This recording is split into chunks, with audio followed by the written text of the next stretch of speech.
कटहरी, सीसामऊ, मीरापुर और कुंदरकी, जहां जहां मुस्लिम ज्यादा हैं, वहां 2022 में अखिलेश यादव को जीत मिली थी। मुस्लिम वोट एक मुश्त समाजवादी पार्टी को मिला था। लेकिन 24 के उपचुनाव में जहां सबसे ज्यादा मुस्लिम वोट हैं, जिस सीट पर 11 मुस्लिम उम्मीदवार और सिर्फ एक हिंदू प्रत्याशी खड़ा है, वहां पर समाजवादी पार्टी चुनाव दोबारा कराने की मांग कर रही है। कुंदरकी में ऐसा क्या हो गया? अखिलेश यादव को जीत से ज्यादा हार नजर आने लगी। कुंदरकी अगर अखिलेश यादव के हाथ से निकल रहा है तो क्या 27 में मुस्लिम वोट बट जाएगा?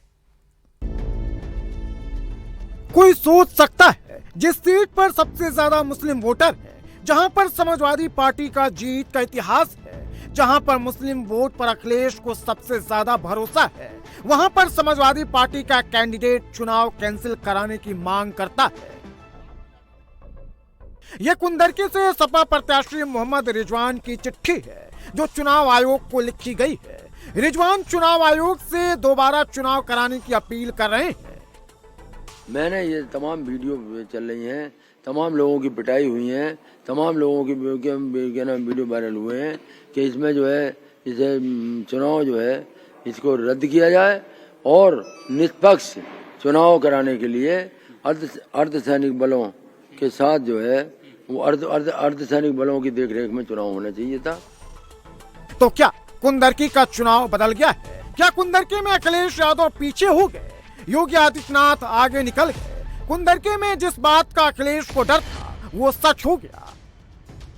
भारतीय जनता पार्टी ये उपचुनाव वोट से नहीं खोट से जीतना चाहती है। भाजपा हार के डर से प्रशासन पर बेईमानी करने का दबाव बना रही है। ये बेईमानी पे इसलिए उतर आए हैं कि जनता तो है ही खिलाफ, इनके अपने लोग भी इनके खिलाफ हैं, दिल्ली और डिप्टी दोनों इनके खिलाफ हैं। ये इसलिए हिले हुए हैं क्योंकि इनका सिंहासन हिल गया है, इनका सिंहासन हिल रहा है। 22 के चुनाव में कुंदरकी में 71.4% वोटिंग हुई थी। इस बार उपचुनाव में वोटिंग ने भी क्या बदलाव का इशारा किया है? कुंदरकी में समाजवादी पार्टी खुद को आगे मान रही थी। वोटिंग से 24 घंटे पहले तक अखिलेश को कुंदरकी में जीत का पूरा भरोसा था। फिर ऐसा क्या हुआ जो सपा उम्मीदवार दोबारा चुनाव कराने की मांग करने लगा? क्या नाम है आपका? शारिक। शारिक, ये बताओ, वोट डाला? शायद दिखाओ, वोट डाला था ना? तो आपको तो परेशानी नहीं हुई ना वोट डालने में? यहाँ परेशानी नहीं है कोई। नहीं हुई? प्रत्याशी गाँव में कोई परेशानी नहीं, आसपास के किसी भी गाँव में वोट नहीं पड़ा। दूसरी जगहों पे वोट नहीं पड़ा? बैरिकेडिंग लगा दी सब जगह, सब जगह बैरिकेडिंग लगा दी। तो आपके गाँव में वोट पड़ा ना? हमारे यहाँ पड़ा है, कैंडिडेट का गाँव इसलिए पड़ा है। पड़ा है? क्या परेशानी आ रही थी दूसरी जगहों पे? बैरिकेडिंग लगा दी सब गाँव में, वोट डालने नहीं जा रहे, पुलिस ने सारे रास्ते रोक रखे हैं, जाम कर दिए सब। बीएलओ ने सरकारी पर्ची नहीं बांटी बिल्कुल भी, कहीं भी मुसलमानों में, हिंदुओं में जो बांटी है बीजेपी वालों। ये तो आप लोगों ने कैसे वोट डाला? यहाँ विधायक जी ने जो पर्ची बनवाई थी तो उनपे भी छापा लगवा दिया, वो पर्ची वो यहाँ मान्य कर दी और जगह कहीं मान्य नहीं हुई। भाई ये बताया कि आरोप लग रहे हैं कि भाई आज वोट नहीं डालने दिया गया, पुलिस जो है वो गांव-गांव में थी और फर्जी मतदान किया, ये सब आरोप लगा रहे हाजी रिजवान।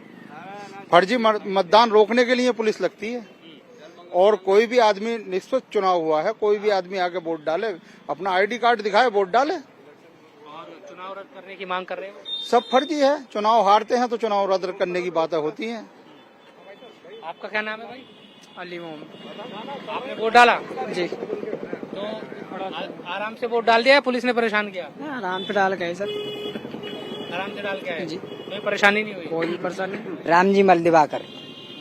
रामजी मल दिवाकर? जी हाँ। तो वोट आराम से डाल दिया? आराम से डाला। अच्छा, कोई दिक्कत नहीं हुई? कोई दिक्कत नहीं, कोई परेशानी नहीं। अच्छा, कई लोग कह रहे हैं कि भाई वोट नहीं डालने दिया जा रहा था। कहने वाले कहते रहो, कोई परेशानी नहीं? कोई परेशानी नहीं। आप लोगों ने वोट डाला? डाला। क्या नाम है? रिजवान हुसैन। रिजवान भाई, ये बताओ कहाँ है, दिखाओ, सीआई दिखाओ। तो आराम से वोट डाल दिया आपने? बहुत आराम से डाला सर, कभी नहीं डाला इतनी आराम से जैसे अब डाला। पुलिस ने पूछा नहीं कुछ? नहीं, कुछ नहीं पूछा। लोग कह रहे रहे हैं कि गांव में वोट नहीं डालने दिया। साहब मैं तो गांव से ही डाल के आ रहा हूँ, छत्तीसपुर से। क्या वोटिंग से ठीक 12 घंटे पहले संभल में जो हुआ उसने कुंदरकी का चुनाव बदल दिया। संभल में मंगलवार की शाम 6 बजे जामा मस्जिद के आसपास माहौल इतना गर्म क्यों हो गया? एक तरफ मुस्लिम पक्ष तो दूसरी तरफ हिंदू पक्ष था और बीच में कोर्ट कमिश्नर। सबके जुबान पर सिर्फ जामा मस्जिद का नाम। जैसे ही जामा मस्जिद में सर्वे का ऑर्डर आया, कोर्ट कमिश्नर सर्वे करने पहुंचे। हिंदू हो या फिर मुस्लिम अपनी अपनी दुकानें बंद कर संभल के जामा मस्जिद के बाहर पहुंच गए। भीड़ इतनी ज्यादा बढ़ गई, माहौल इतना टेंस हो गया, जिले के डीएम, एसपी, सीओ समेत कई थानों की पुलिस फोर्स को मोर्चा संभालना पड़ा। मस्जिद की सीढ़ियों पर भगवा वस्त्र धारण किए हुए वेशभूषा वाले लोगों को देखकर भीड़ उग्र होने लगी। यूपी में उपचुनाव से ठीक 12 घंटे पहले संभल में कोर्ट के आदेश पर कमिश्नर पूरे टीम के साथ जामा मस्जिद का सर्वे करने पहुंचे थे। कोर्ट के आदेश पर टीम ये जांचने आई थी कि संभल में जो जामा मस्जिद है वो वाकई मस्जिद है या फिर कोई मंदिर है। हरिहर मंदिर सिर्फ संभल का मुद्दा नहीं है, ये हिंदुओं का मुद्दा है। इसका असर वहां भी पड़ेगा जहां उपचुनाव है। संभल से कुंदरकी 34 किलोमीटर दूर है और मीरापुर की दूरी 58 किलोमीटर है। दोनों जगह पर उपचुनाव हुए, दोनों जगह का मुद्दा रातों रात बदल गया। संभल जामा मस्जिद में हरिहर मस्जिद दबा है, इसका सर्वे हुआ। इस सर्वे में चुनावी नतीजों पर जरूर असर डाला होगा, चाहे वो हिंदू पक्ष हो या फिर मुस्लिम पक्ष हो। संभल में जब भी हिंदू मुसलमान होता है, मंदिर मस्जिद की बात होती है, तो वो बात सिर्फ संभल तक नहीं रुकती है, बल्कि वो बात आसपास हर जगह पहुंचती है। संभल से 34 किलोमीटर दूर कुंदरकी है। यहाँ पर 55% मुस्लिम वोटर है, जबकि 44% के करीब हिंदू है। कुंदरकी में 12 उम्मीदवारों में से 11 मुसलमान हैं और सिर्फ एक हिंदू उम्मीदवार बीजेपी का है। 2022 में कुंदरकी में समाजवादी पार्टी विजयी हुई थी। हिंदू एक हुए, मुस्लिम वोट बटे तो कुंदरकी का चुनावी इतिहास बदल जाएगा। मेरी भोली वाली आवाम जो है यहाँ वोट डालना चाहती थी, खासकर माइनॉरिटी और हिंदू मुस्लिम सभी जो है यहाँ पर वो वोट डालना चाहते थे, लेकिन वोट को नहीं डालने दिया गया। और इतने बड़े पैमाने पर जो है वो पुलिस ने क्या नाम है पूरा वो एक तांडव यहाँ पर किया है। और वोटों की सीधे साधे वोटरों की जो बेचारों की पिटाई भी की। औरतें 4-4, 5-5 बार बेचारी बूथों में गई दोबारा आईडी ले लेके अपनी, उसके बाद भी उनका वोट नहीं पड़ने दिया गया। हमारा भांडरी है, वहाँ पर मुस्लिम समाज है। फतेहपुर है, वहाँ पर मुस्लिम समाज है। सब यहाँ रतनपुर कला है, पूरा मुस्लिम समाज है हमारा।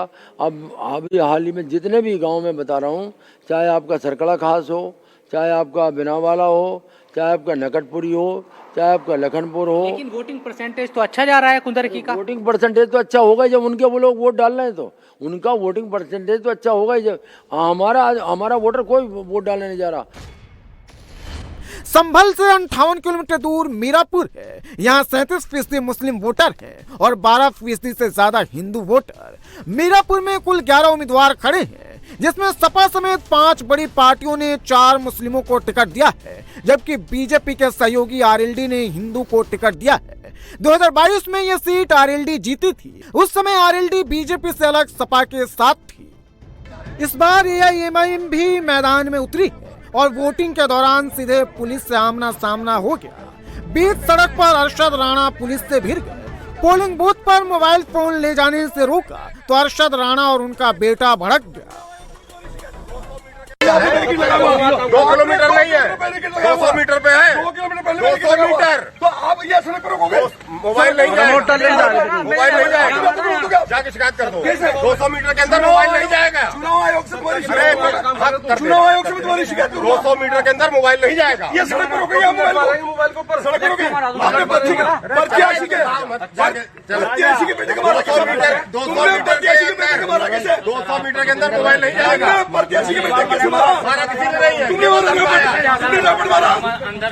देखो इन्होंने मेरे बेटे को इसको रैपिड मारा है। जब चुनाव की शुरुआत होती है तो मुद्दे कुछ और होते हैं। जैसे जैसे चुनाव आगे बढ़ता है मुद्दे बदलने लगते हैं। लोकल मुद्दे हावी होने शुरू हो जाते हैं और चुनाव के ठीक 24 घंटे पहले जो कुछ घटना आसपास होती है उसका असर वोटर पर जरूर पड़ता है। संभल में जामा मस्जिद का सर्वे सिर्फ संभल तक सीमित नहीं रहेगा, वोट में भी तब्दील होगा। अब समझिए संभल जामा मस्जिद में क्या विवाद है जो हिंदू और मुसलमान दोनों के लिए अहम है। हिंदुओं का दावा है कि भगवान विष्णु के 10वें अवतार कल्कि का जन्म संभल में ही होगा। उत्तराखंड के हरिद्वार के रहने वाले महंत ऋषि राज ने संभल के कोर्ट में ये दावा करते हुए याचिका दायर की कि जामा मस्जिद एक हिंदू हरिहर मंदिर है, हिंदू मंदिर को तोड़कर मस्जिद बनाई गई है। महंत ऋषि राज ने कोर्ट से सर्वे कराने की मांग की। कोर्ट में हिंदू पक्ष की तरफ से वकील विष्णु शंकर जैन ने कुछ तथ्य पेश किया और कोर्ट ने कमिश्नर नियुक्त कर सर्वे का आदेश दे दिया। संभल में जो हरिहर मंदिर है, हम सारे लोग जानते हैं कि हमारी आस्था का केंद्र है और हमारे बिलीफ और फेथ के अनुसार यहाँ पे 10 अवतार में से कल्कि अवतार इसी जगह पे होना है।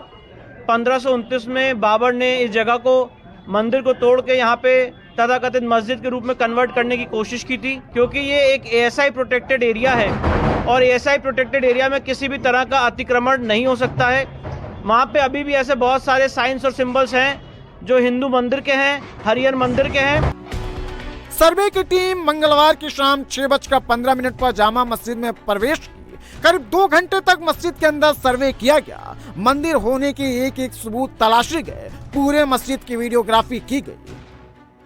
अल्लाह का घर है, मस्जिद है, और इसमें मैं चाहूँगा कि सरकारों को ये संज्ञान लेना चाहिए, चाहे प्रदेश की सरकार है या देश की सरकार है।